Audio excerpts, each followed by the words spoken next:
ये रोशन रोही, ये बच्चे को कम से कम एक साल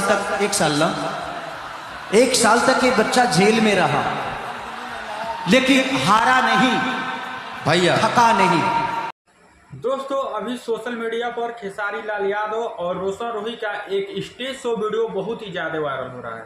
रोशन रोही अभी हाल ही फिलहाल जेल से बाहर आए हैं। उसके बाद से स्टेज पर खेसारी लाल यादव बताते हैं कि यह लड़का 1 साल जेल में रहकर आया है, लेकिन ये लड़का हिम्मत नहीं हारा, डटा रहा, जिसके वजह से रोशन रोही को इतनी बड़ी कामयाबी मिली, उनको सफलता मिली।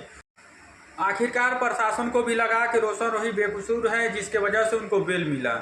रोशन रोही के पक्ष में फैसला आया और आज रोशन रोही जेल से बाहर हैं। खेसारी लाल यादव रोशन रोही की काफ़ी ज़्यादा तारीफ करते हैं। आप लोग जितना भी वीडियो देखते हैं, आप लोगों को पता भी होगा कि रोशन रोही हालांकि खेसारी लाल यादव के ज़्यादातर साथ ही रहते हैं। कहीं भी खेसारी लाल यादव का स्टेज शो भी होता है, वहाँ पर भी रोशन रोही पहुँच जाते हैं, उनके साथ में जाते हैं। रोशन रोही खेसारी लाल यादव को अपना गुरु भी बताते हैं और उनको अपना चेला भी बोलते हैं। बताते हैं कि मैं खेसारी लाल यादव का चेला हूँ, खेसारी लाल यादव जी ही मेरे गुरु हैं। बाकी दोस्तों, आप लोग खेसारी लाल यादव के फैंस हैं, खेसारी लाल यादव को मानते हैं, रोशन रोही को मानते हैं, तो इस चैनल को आप लोग सब्सक्राइब करें, वीडियो को लाइक करना बिल्कुल मत भूलिएगा। खेसारी लाल यादव और भोजपुरी से हर जुड़ी खबर आप लोगों को सबसे पहले इस चैनल पर मिलती रहेगी। वीडियो को लाइक करें, चैनल को सब्सक्राइब करना बिल्कुल मत भूलिएगा।